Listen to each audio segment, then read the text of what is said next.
The advice and opinions expressed by the host of Autism Live and her guests are meant solely as suggestion and should not be in any way construed as child-specific advice. The Center for Autism and Related Disorders advises working with a board-certified behavior analyst who has experience with autism before starting any intensive behavioral intervention. Any choices you make in determining your child's treatment are completely at your own discretion.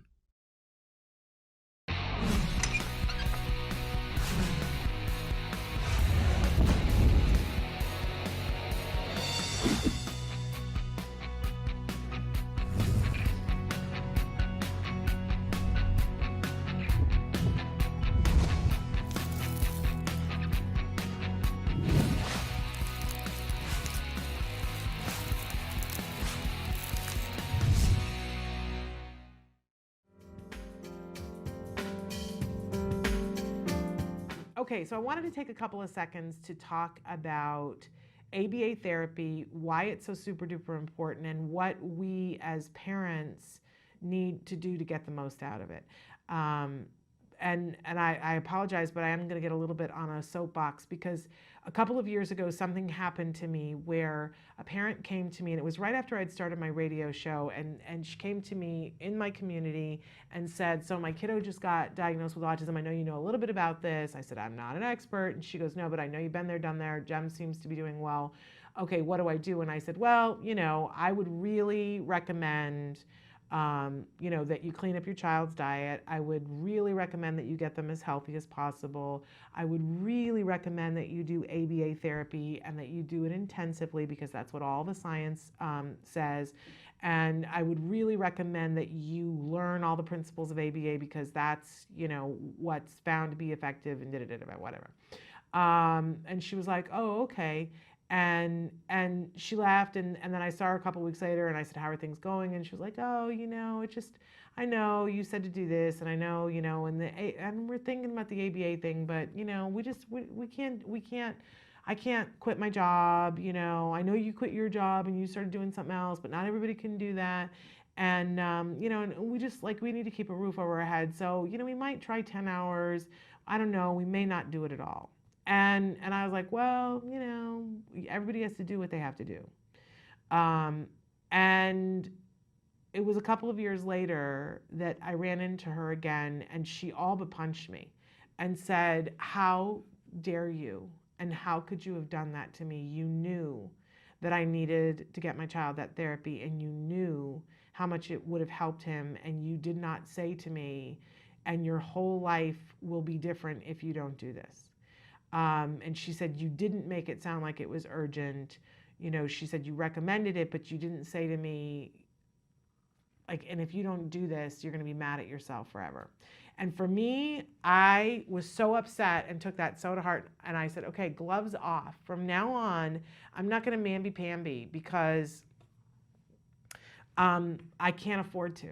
I can't afford to because I didn't put it in the right perspective for her. I didn't think about where she was coming from, which was overwhelmed, tired, exhausted, and not knowing what she was facing. So, you know, gloves off, and you'll hopefully accept my apology for the fact that I'm not going to mamby-pamby it for you.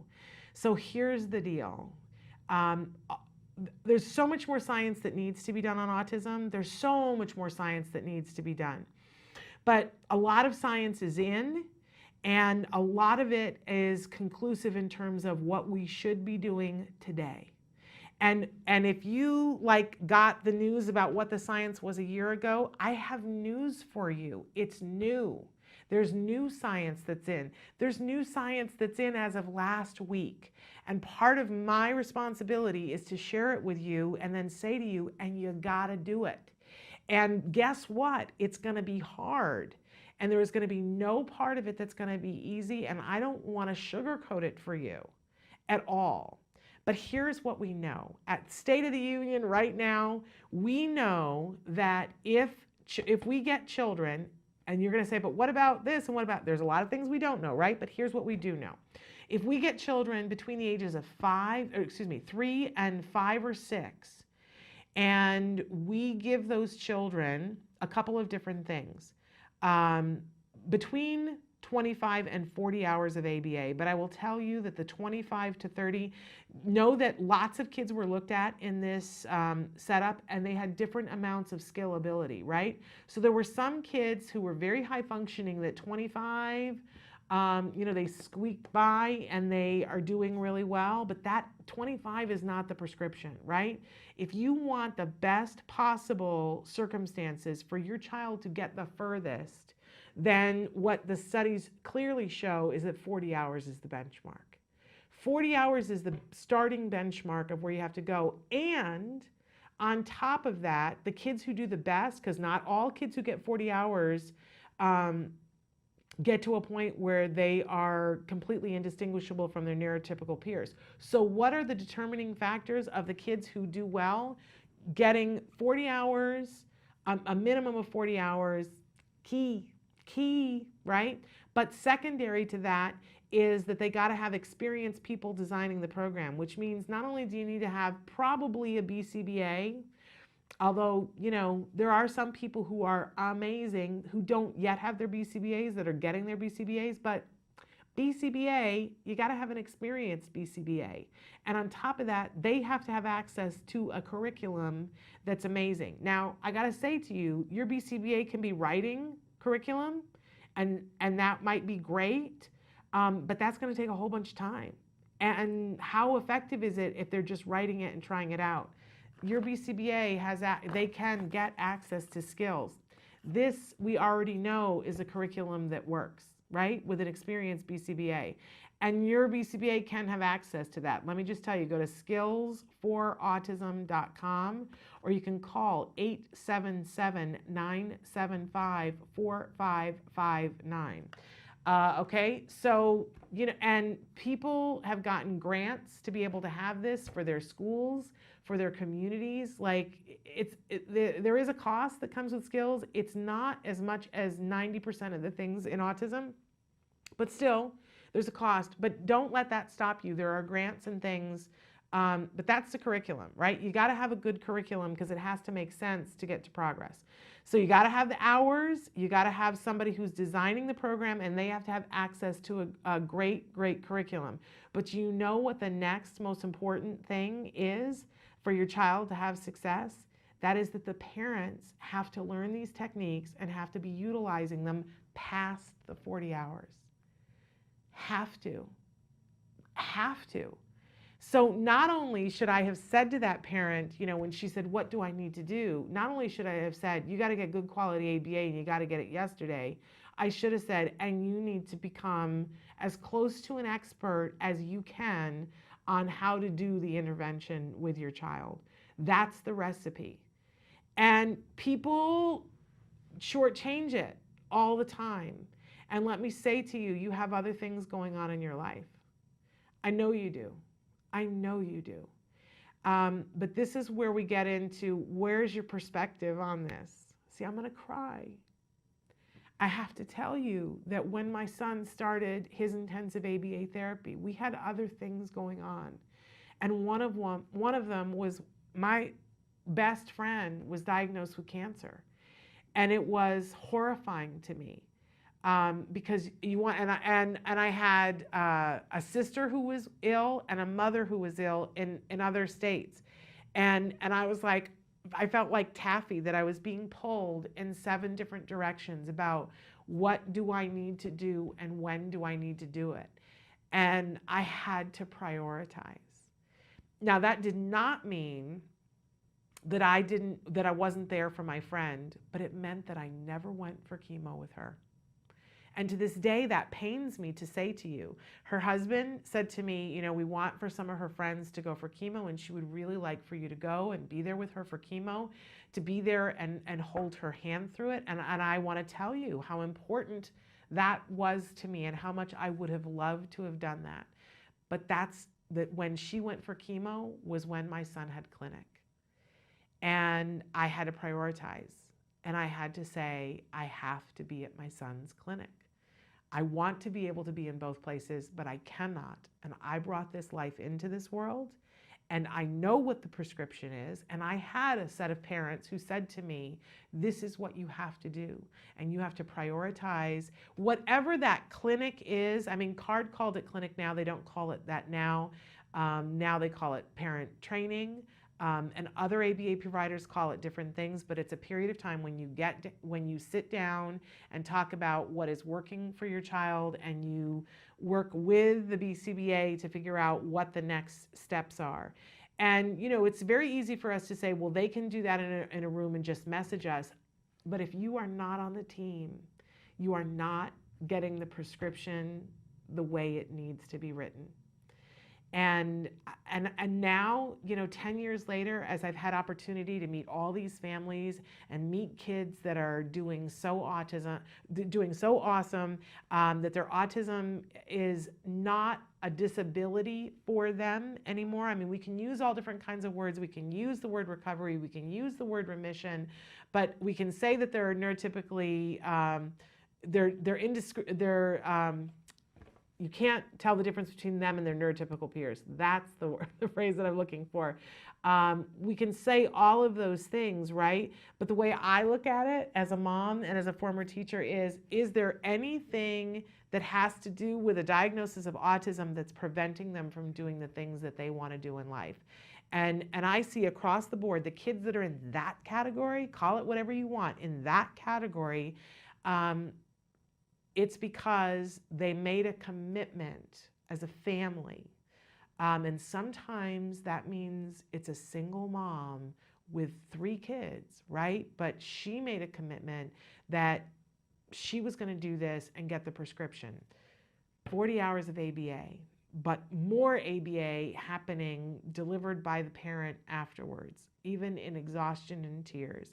Getting, talented people on the team that are experienced, so that and making sure that they have a curriculum that makes sense.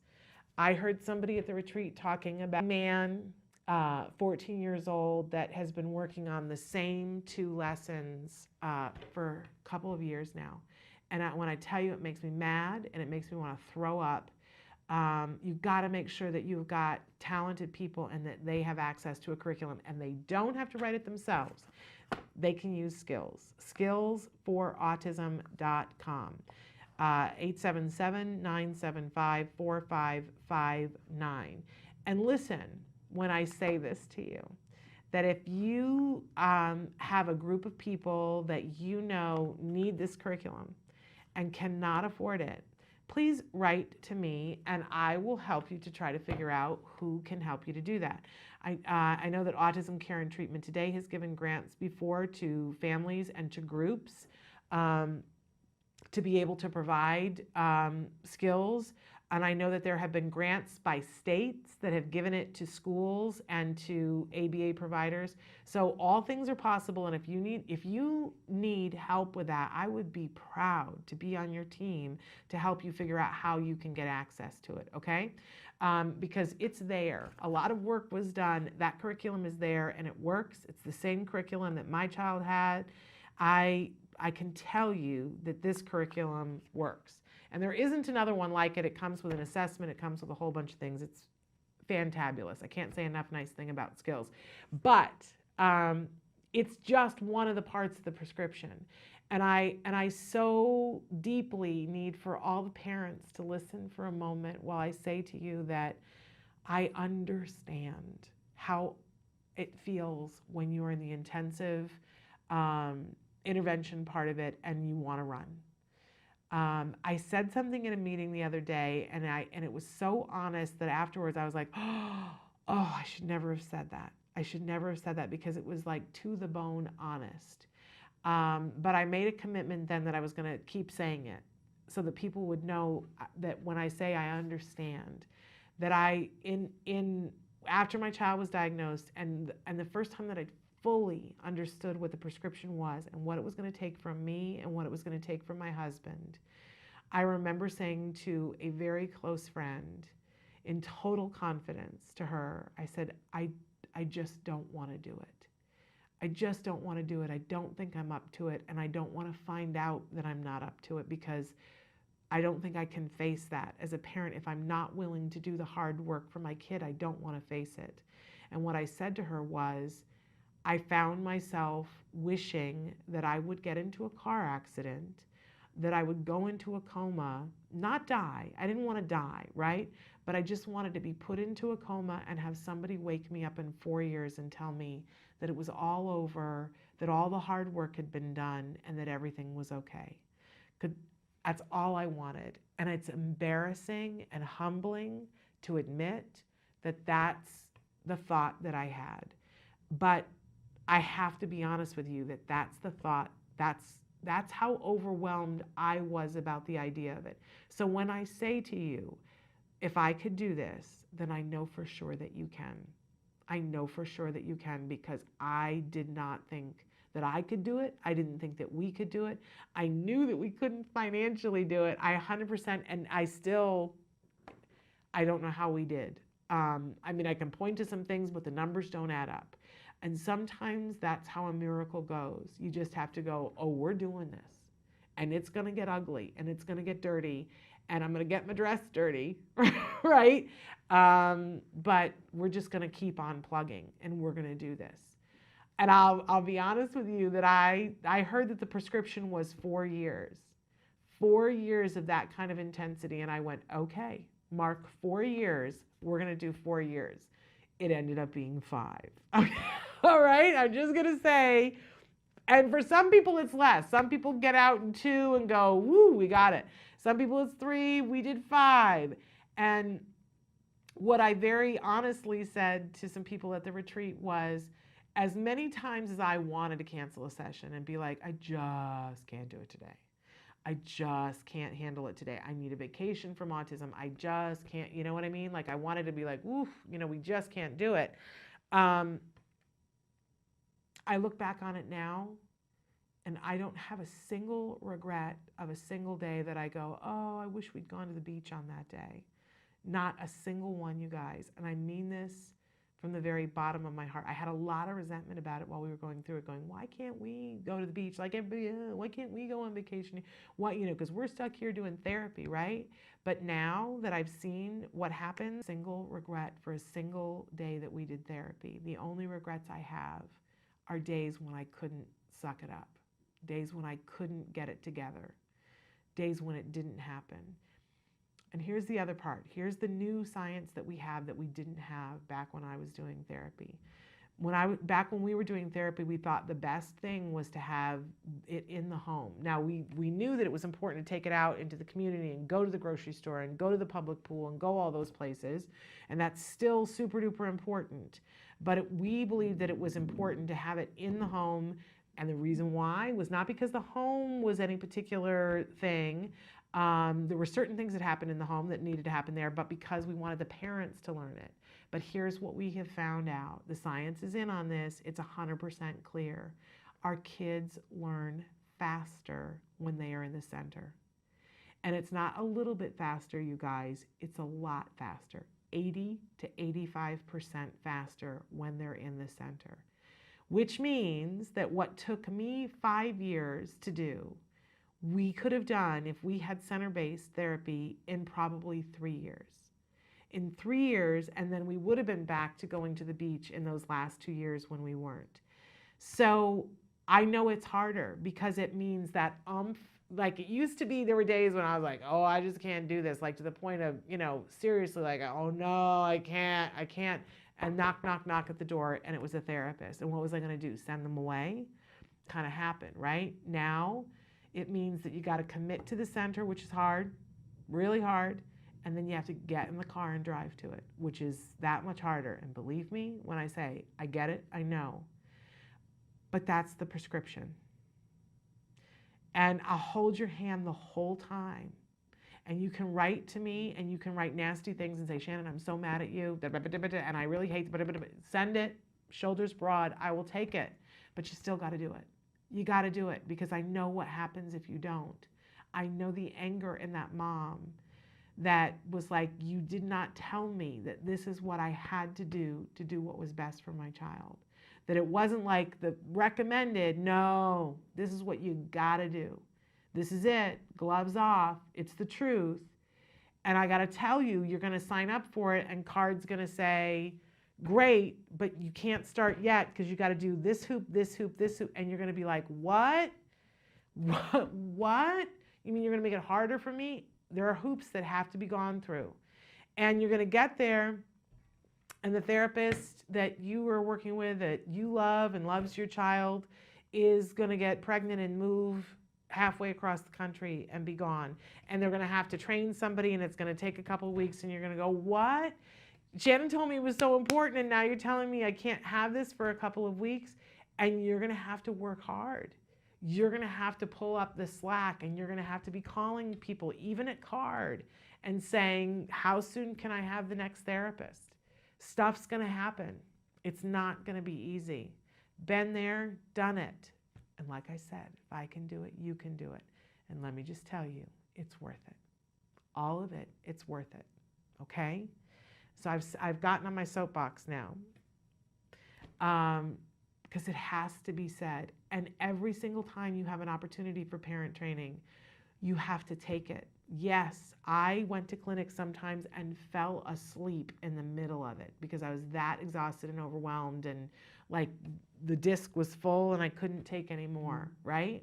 And I cried after every single 5 years, every single one. I got in the car and cried. Yep, but it's worth it. That's all I can tell you. It's worth it, okay? I hold your hand. Si se puede, right? Always. Do what you got to do. Do it today. Start the process. Call me, yell at me, write me, email me, yell at me. Tell me everything that you're mad about. Fine, let's do that if that's what it takes. Dr. Doreen Graham-Pichet, always thrilled to be here with you. Thank you so much. Good to be here. And for those of you who don't know, Dr. Graham-Pichet is a true expert in the field of autism. She's been working in this field for a ridiculous number of years. For one who has such good skin, right? It doesn't equate, right? But she's worked with a wide variety of individuals, everything from very young babies to senior citizens. She has a wealth of knowledge. She's truly a visionary in this field, that she recognizes not only that people on the spectrum are whole people, they have whole lives, and that has to be addressed, which thank you for looking at our kids and our adults and everyone in between that way.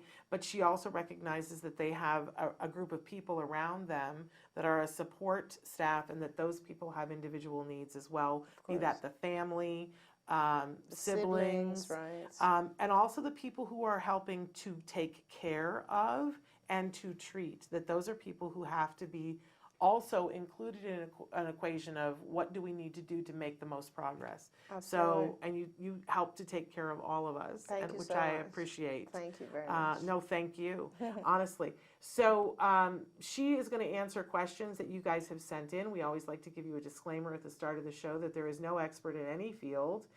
No matter how many years they work, that could give individual specific advice in this particular format. Right. There is telehealth, which is different than this, right? But in this format, she's going to give you information of a general nature, Right. which is still incredible. Well, I hope it'll help. People write in all the time and say how helpful this is. That's great. That's great. And this weekend I got to meet a lot of people in person who were saying that they were Love big your fans show. of the Oh, show, that's great. and that how helpful this is, and That's how much they awesome. learn from it. So truly wonderful. But you have to write in. So take advantage of the many different ways to write in. We'll try to get to as many questions as we can. And I'm going to start with a question that came in last week that we didn't get to. What does the research say about young children getting only 20 hours a week of ABA therapy?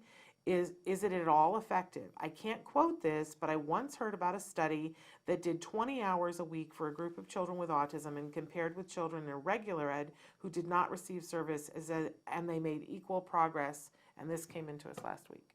So, what would you like to say to that? So, one of the things about autism that's really important for us to pay attention to is that no two children are the same, right? The children are very different from each other. And so I never really like to generalize and say, 20 hours isn't enough.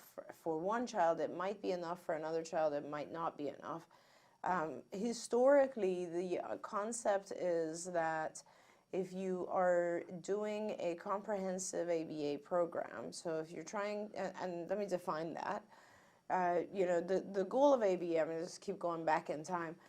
The ABA became an important thing, and back when we were able to, in the 80s, show that by doing intensive ABA, children on the spectrum were actually able to recover from autism. So this is when the world started paying attention to this science and said, and everyone was like, oh my gosh, it's actually shows that these children don't have a lifelong genetic disorder necessarily, and that if you do all the right things, it is possible for at least some children to lead normal lives. And so that was the beginning of a whole new era of looking at the application of behavior analysis or behavioral psychology to autism. And so the original study, which was the LOVA study in '87, which was the seminal study in our field, changed everything, showed that there were three groups of children, and there was one group that was our experimental group, and this group was receiving 40 hours a week. They were receiving more than 40 hours a week, and that's kind of something that people don't realize. The reason that we had said 40 hours was because parents work 40 hours a week, so those were the hours where a therapist was working with the child. But really, in that study, we had trained the parents to the point that they were part of the team. And so when the therapists were gone home, the child would continue to receive therapy from the parents. And we did that for many years after the '87 study as well, where parents were actually part of the therapy team, which makes me think maybe we should start actually pushing that a little bit more. I'm just having a moment here where I'm like, I don't emphasize that enough. Yeah. And it's funny, if you go back and read that original study where the biggest success was, you can see that it should say every waking hour. And I remember this because we used to talk about that. We used to say, when we were determining recommendations, we'd always look at, if it's a 2-year-old, they're not as awake as long as a 4-year-old is, right? They take naps and so on. So we'd look at covering every waking hour using the entire team and the family, the parents. And I think a lot of people know that you were a part of that study. Absolutely, that study that came out in '87. Yeah, for sure. In fact, the film of the study I helped make. Yeah. So I worked very hard on that study, and many of the children, I knew most of those children, and was part of their treatment teams or supervising their treatment teams. So I knew those kids. So what was very important was that we did this study. That was our experimental group. The other two groups were receiving either 10 hours a week of our type of therapy, and that was only because they were too far from UCLA. And at that time, we had students doing this therapy, and we couldn't send them to 50 miles out. So those kids were receiving 10 hours a week just because we were not in a position to give them 40. And then there was the third group. The third group was receiving about 10 hours a week of intervention at a different section of UCLA, which was called the Neuropsychiatric Institute, NPI, which is now Semel Institute. Oh, interesting. Yeah, that was NPI. And so essentially what ended up happening after about 2.5 years, and there were other things, like we tried to match the kids. The kids were all below a certain age, below age 3.5, 4. So what ended up happening after a couple of years was that our group, half of the kids had recovered, and I'm going to talk about the definition of that, the experimental group. The other two groups who were receiving 10 hours each, one of them, remember, was receiving 10 hours of our own intervention. It just wasn't enough, and only 2% of those children had actually recovered, which was really one child, and 47% of the experimental group had. So this really showed that there's a huge difference when you do intensive work. Yeah. If you don't do enough intensive work, it's just not going to hit all the kids. It's not going to work. But that's everything in life. That's everything in life. If you're trying to learn That's to everything play in life. the violin and you only spend an hour on it a week, you're going to get a much different result than if you spend 40 hours a week on That's it. exactly right. Now, that's a great example because when you look at something like playing the violin, even if you do an hour a week, eventually in 40 years you might learn just as much as someone who did 10 hours a week learned when they were 5. You know what I mean? So what you're doing by doing less hours is you're extending the time frame. Now, with children who are learning, you don't have the luxury of extending the time frame because when you do that, the child is aging, right? The chronological age is increasing. And as they get older and older and older, two things happen. One is there are thousands more things they have to learn. Just think about what a 2-year-old is capable of doing as opposed to a 6-year-old or 5-year-old. Yeah. I mean, a 5-year-old being able to teach all the things that a typically developing 5-year-old knows how to do is a massive amount of work. And then on top of that, the child now has to go to school as well. Yeah. So your hours are going down. Your hours of availability for this child are going down, and the amount of stuff that the child has to learn is increasing. So that's one thing. Yeah. The other thing that happens is brain plasticity goes down. So the highest, we just can't learn enough when we're past age 7. But this is why people who are fluent in multiple languages have always been exposed to those languages prior to age 7. Because the highest flexibility of the brain and the ability to learn new material is much, much younger. Yeah. So with that in mind, the concept of teaching a child intensively is very, very important. Now, if you have a child, so that's to the study, right? That's the key study. I think the study that you are referring to here is the Sallows study, the Glenn Sallows study. And you should actually go back and look at that study. It's not a matter of there was equal progress. There were a lot of different findings in that study. And here's what I want you to think about. Don't worry about a study. You have a child. And what's important is to think about your child. Because studies in general, the findings of a study are relevant only in that they apply to masses. When you're looking at one single child and you're looking at a spectrum disorder like autism, it's really valuable, more valid, much more valid if you have the ability to just look at your child and see what would be appropriate for your child. If there's a very, very high functioning young child, then obviously what they have to learn is less and you have more time because they're very young, like 2 years old. If it's a very severely autistic older child, then obviously what they need to learn is more and you're out of time, right? So this is what's important. How much time do you have and how severely in need is your child? So that's why I always say do an assessment to find out exactly what your child needs. That's why many years ago, as you know, Shannon, we developed the skills index, the assessment on skills.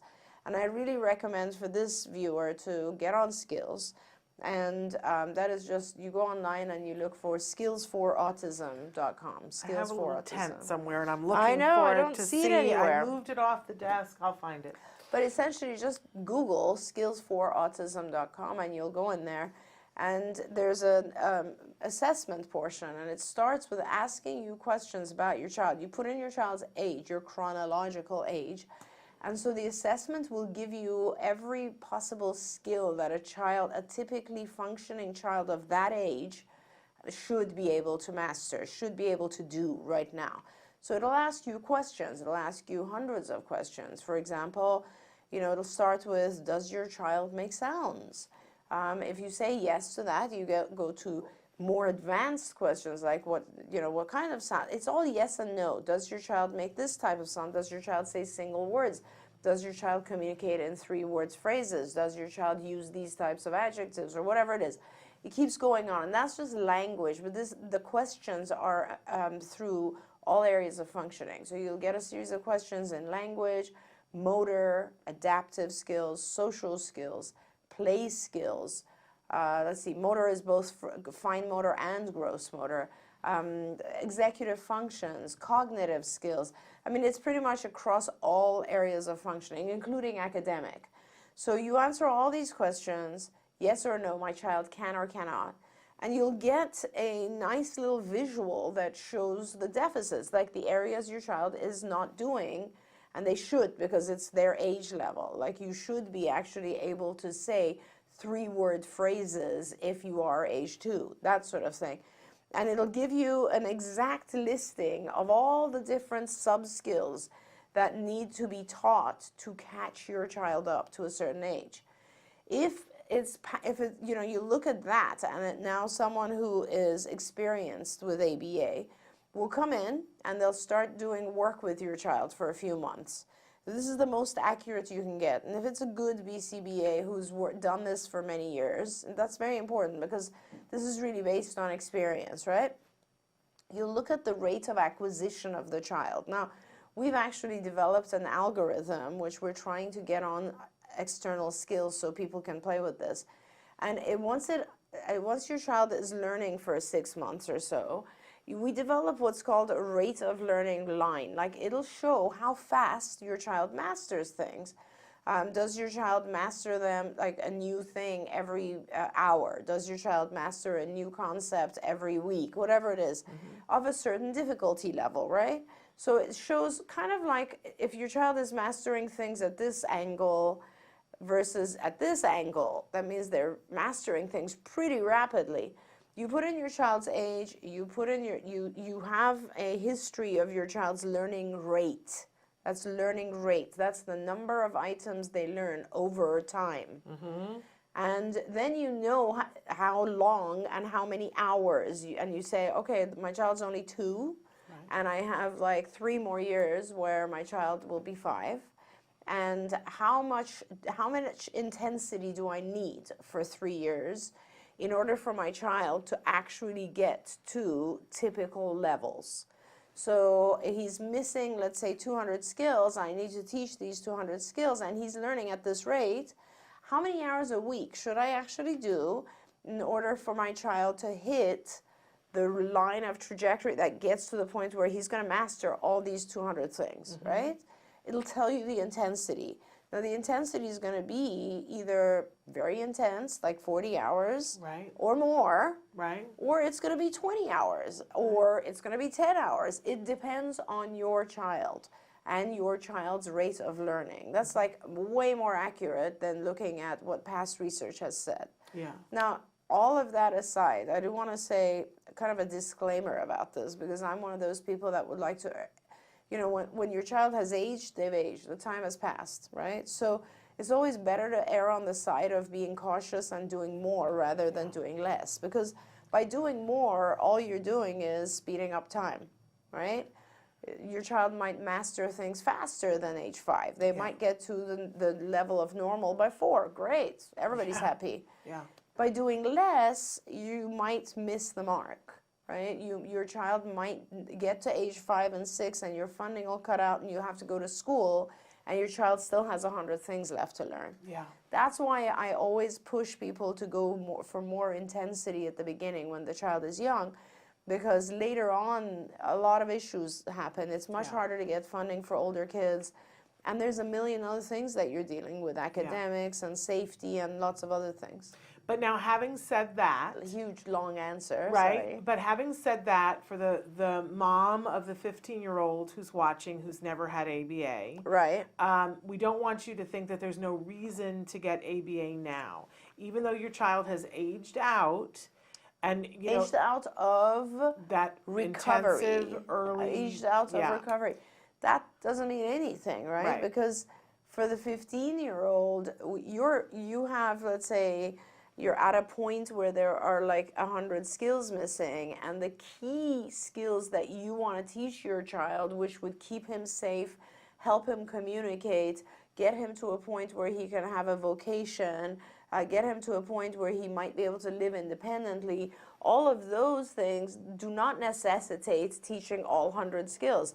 You just maybe have to teach 20, 30 skills, and that's extremely doable.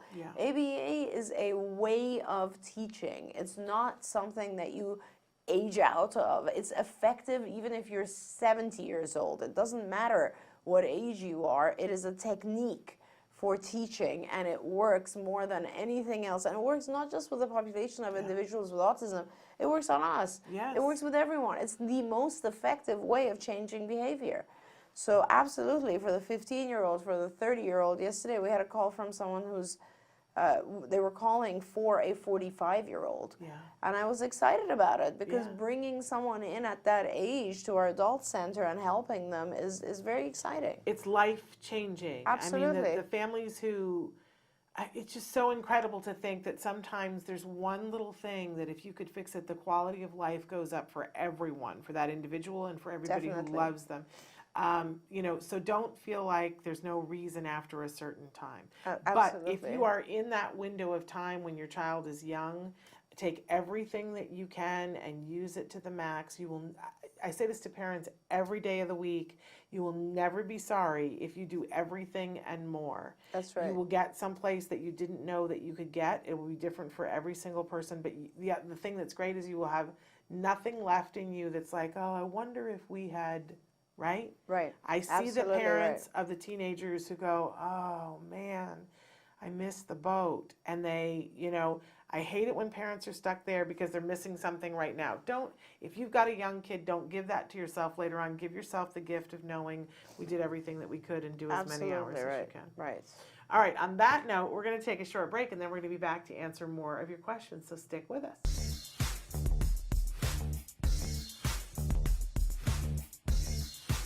So moving on to the third question, our son was just diagnosed with ASD. He is almost 3, and we are being told to have him do 20 hours of therapy a week. That sounds like a lot for a 3-year-old. Wouldn't 10 hours be enough? He's a kid. We don't want him to feel like he has a job. Absolutely. I mean, I completely hear where this parent is coming from and can understand how 20 hours does sound like a lot of therapy. Scary and it's stressful, and I know that you would be worried about this being too much for him, but to be totally and completely honest, when I hear 3 years old, I hear opportunity, and I hear that I see that we have the opportunity to maximize this time in his life to teach him so much. And with that said, I would definitely encourage this parent to reach out to their BCBA to even possibly discuss ramping up hours and starting off with something a little slower and then getting to those 20 hours just to ensure that there's a very smooth transition, because he is 3 years old. And I would also really suggest getting involved in your son's ABA by sitting in sessions. I really think it make this parent feel more comfortable, because I think parents will be pleasantly surprised to see that sessions with a 3-year-old are actually a lot of fun. There's so much play involved that our clients sometimes don't realize that they're actually learning so much. And of course, I mean, we default to research, right? So there's a ton of research out there that talks about that early intensive treatment. And so partnering with your supervisor to look at that and just take baby steps and take it slow and just really understand is really going to be a key component of the success of your son's treatment. And you are so sweet and so politically correct, not to throw somebody else under the bus, but people who watch the show know that I will. I have grave concerns about this, because if you have a 3-year-old who's on the autism spectrum and your supervisor is telling you that you need 20 hours a week, the first thing that I would do is go back and ask, why did you only prescribe 20? Show me the study and show me the reason why clinically you think that 20 hours is actually enough. I know the first time that somebody talked to me when my son was not yet 3 and they were saying 40 hours a week. 40 hours a week. And I was like, you're out of your mind. That's a full-time job. He isn't even 3. Seriously, what's your problem? And then they showed me the studies and said to me, you find in there where it says 20 is enough. And I got to tell you, I haven't seen that study. That 3 hours is that 20 hours is enough for a 3-year-old. Um, so, and it may be that your clinician is super fabulous and I don't know what I'm talking about. And they say, oh, no, no, no, here are the things that your child has. And that's why I'm advocating for something outside of what the research says. But if I were that parent, I'd be fighting for 40. Absolutely. I couldn't agree more. And I know that Crystal, you're a professional and you hate to throw another professional under the bus. But I want parents to know that there are professionals that are out there who have gotten used to what insurance will fund. Because Right. insurance doesn't want to pay for 40 hours. They really don't. There are exceptions. There are insurance companies who are like, yes, we do want to pay for 40 hours because we know it saves us a lot of money in the long run because your child will do better, they'll graduate earlier, and they won't need support services later on. But there's a lot of insurance that doesn't understand that yet. And so they have said to the providers, we're only going to give you 20, so don't prescribe more than 20. Well, guess what? Insurance companies don't get to tell professionals what to prescribe. But Absolutely. not everybody gets that. But if you have a professional who has gotten used to getting turned down for 40 and is now prescribing 20, I would seriously look at and see if you are with the right people. Because you need somebody who's going to show you what's effective and let you fight with the insurance company, not just give up before you. And there's going to be a fight. Don't kid yourself. Fighting for 40 hours is very, like Crystal, you have a lot of parents that end up having to fight for the 40 hours, don't you? Absolutely. I have so many parents that fight for the 40. And to be honest, I've even recommended 50 or 60 hours. Because You go, girl. That's fabulous. Yeah. That's fabulous. Those are the kinds of professionals we need to be with as parents, the ones who look at our kids as individuals and say, what does this kiddo need and what does research show works with what this kid needs? But I'm just going to tell you, the study that shows the 20 hours for a 3-year-old, I haven't seen it. If somebody can find it, let me know. But I have not seen that. Me neither. But and I know that there's an emotional component to this, and I hear you saying you want them to have a good time. As a parent who's been there and done that 40 hours a week, my kid had a ball. The therapist played with him half the time. He didn't know he was learning, but he learned, and it was worth it. I feel like I just got out of soapbox, Crystal. See, I got all hepped up. But but thank you for reminding us that it should be fun, and thank you for helping this parent to realize that 10 is completely inappropriate. I would say start at the 20 and ramp up to 30 and then fight like your life depends it to get to 40. But ask me how I really feel.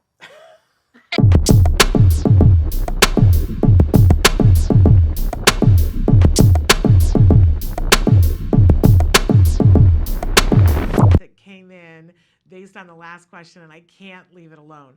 Rana has written in and said, go for 15 hours of ABA. We never got more than 40 hours. It's just not realistic for a 4-year-old. It's too much to handle. And I just want to lovingly say to Rana, and Rana, you know that I love you, but that is not what works.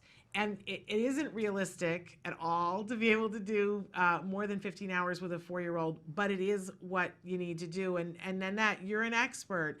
Can we talk to our parents for a second about why we don't do 15 hours with a 4-year-old and why you need to make it reasonable to do 40?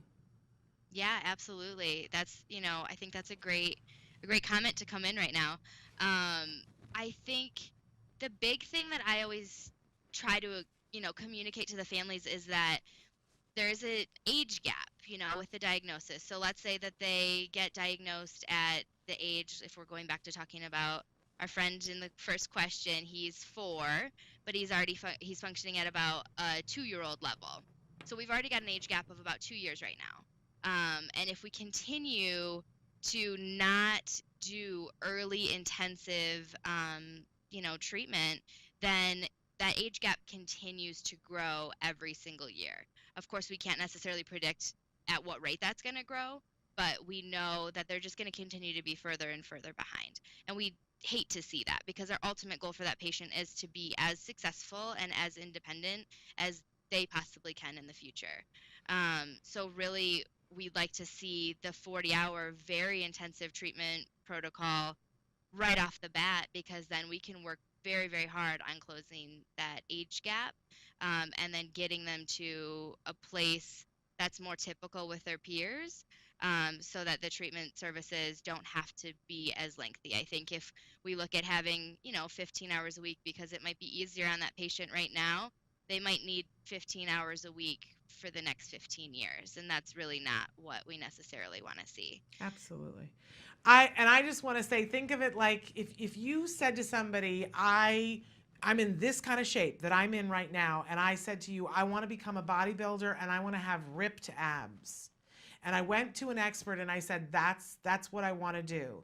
That expert would say to me, you're going to have to change everything that you do, and you're going to have to spend multiple hours in the gym every day for years. If that's what you want to do, if you really want to make a change and you want to change the way this all looks, you're not going to be able to do it in 8 hours a month at the gym, right? None of us No. would think that. And it's the same thing. But we see people who suddenly make a decision and go, I'm going to change and do this very healthy lifestyle, and I'm going to go to the gym, and they change the shape of their bodies. And I really, when my son was getting therapy at first, I just thought the whole idea of 40 hours, I was like, this is crazy. And there's no way, he's 3, he can't do 40 hours. And I just want to say to everybody who's listening, don't listen to the people who tell you, well, 15 is enough. They're just 3 or they're just 4. It's crazy to do more than that. It is. I absolutely get where you're coming from, but it's crazy good. And what happened to my son in a year, it was life changing. Life changing. Don't let somebody cheat you out of it. The science is there that shows that it works. It will upend your household and your lives, but I'm promising you that it's worth it. But I know it seems unreasonable, but you can't settle for 15. They're selling you a bill of goods if they're telling you 15. There is no study that shows that will be effective at helping your child get to meaningful progress. Son is 4 years old and just started ABA, but the BCBA only submitted for 15 hours. She noted that since he is not having meltdowns with them or self-injurious behaviors, that 15 hours is the max that he can get. He does have stimming, but for the last month, he is only getting 4 hours because we can't find another ABA to help with the other 11 hours. She also said he has that he has language and is compliant, so the hours go to the kids that are more severe. They are saying Medicaid in Florida does not pay for just skill acquisition. My son's speech is on a 2-year-old level, and he is not consistently social with his peers. He does not use his speech a lot at school, and in fact, that is one of the goals for him, to initiate his needs and wants. He doesn't ask questions and is not anywhere near conversational. They are even telling me that they can't shadow him in a typical preschool. What should I do? I know he is very behind. Is this true that he doesn't meet medical necessity? And Nanette, thank you for being here, because this hurts my head so hard for this mom. What do you have for us, Nanette? Yeah, absolutely. So, I think that there's a lot of components to this question specifically. So I'm kind of going to tackle it from a few different angles. But, CARDS practice and CARDS model, we really base a lot of our recommendations, or all of our recommendations, off of the research. And research does show that, with our younger patients within that age range, he's 4 years old, but mom is noting that he has language of that of a 2-year-old. That's where we would really see that early intervention really be the most effective and really necessary treatment to have that best possible outcome for that patient. So with that, obviously without meeting the patient, typically with a younger client like that, we do look at having treatment programs that are more towards the 40-hour-a-week mark, so that we could get that early intensive treatment done at the younger age. A big portion of what we do is really, it's 2 components. We do a lot of skill acquisition, which is typically what I explain about half of our treatment model, and then the other half is the behavior reduction. It sounds like there might not be as many maladaptive behaviors that we would need to work on reducing here. So maybe that's where we would focus on more of the skill acquisition, but we always do want to have those two components to the treatment plan. Um, Also, I think that they the mother had referenced what the funding source will allow. And so I wanted to touch on that a little bit too. I think, funding sources, as we know, they can be pretty particular about what they want to see in a treatment plan or what they will fund. And if they don't think there's a specific need because there's not a lot of maladaptive behaviors or they don't want to work on particular skills, we do unfortunately see that we never make our recommendations really based on only what they want to see, though. I still, I'm a big proponent for always putting what we still think is clinically necessary for that patient and really like what we as the BCBA think needs to happen for that patient. Um, and then I know another portion of that question was the school shadow piece. Um, and I know that that's kind of something that they're running into. We can't have the school shadow right now. I will say just, my experiences here in the state of Colorado, and unfortunately, we are not allowed to go into a lot of the public school districts here. And that's just because they have, their own team on staff. They have BCBAs kind of running their own in-house ABA program. So that's kind of what we've been running into here. So I don't know, maybe that's maybe why the BCBA is saying that we can't get in the school to shadow him right now. It might be a logistic thing like that. Um, The thing that jumps out, you're being so professional, Nanette, and being so kind, because this makes me want to just say to this mom, this is not quality ABA that you're getting. For somebody right. to sit there and say that we're giving 15 hours, and we have somebody that is at least 2 years behind language, and they're saying that they're not seeing challenging behaviors, and maybe they're not the big ones, maybe he's not biting anybody, but I can't believe that somebody's 2 years behind that there aren't maladaptive behaviors. And this whole idea of, oh, we're only going to give you 15 hours, but we can only staff 4 of it because we're giving it Yeah. to the more severe kids. Yeah. I think this mom already knows she's got to find another ABA provider, but there isn't one. And that's the tough thing, that until there can be one, do you make do with what you have and try to supplement it at home? This is the really hard part, I think, for parents, Yeah. is when they realize, okay, I don't have what it is that apparently I need to have, so what do I do? Right. Absolutely. And I But think that's tough. Oh, go ahead. no. I just was going to say, you have to make do with what you can while you're looking for the best chance. Yeah. And I definitely think it sounds like there's not a lot of options there, but working on getting a second opinion, I think, would be definitely crucial in this situation because you want to make sure that we're tackling this while he's still so young. And I think, maybe continue with what you have right now. I know staffing can be a challenge. It sounds like we're only getting 4 hours, which is definitely not enough for this patient. So I don't know if there's nothing else in the area, if the family maybe has access to respite or a babysitter or, family members, including the parents, getting a parent training model set up where we're just learning the skills and maybe teaching some of the staff that could maybe help in the home, like a respite worker, to do some hours just to supplement so we're not losing that time while we're looking for somebody else. And I know, at CARD we have telehealth services for reasons just like that. Like if we don't Exactly. have an office close by where we can help, then, let's get at least a BCBA remote for you so we can get something going where, like I said, we're training a respite worker to do more hours in the house per week. Absolutely. I love that, Nanette. For this mom, get what your child needs. Get a 40-hour program, even if you've got to do it yourself.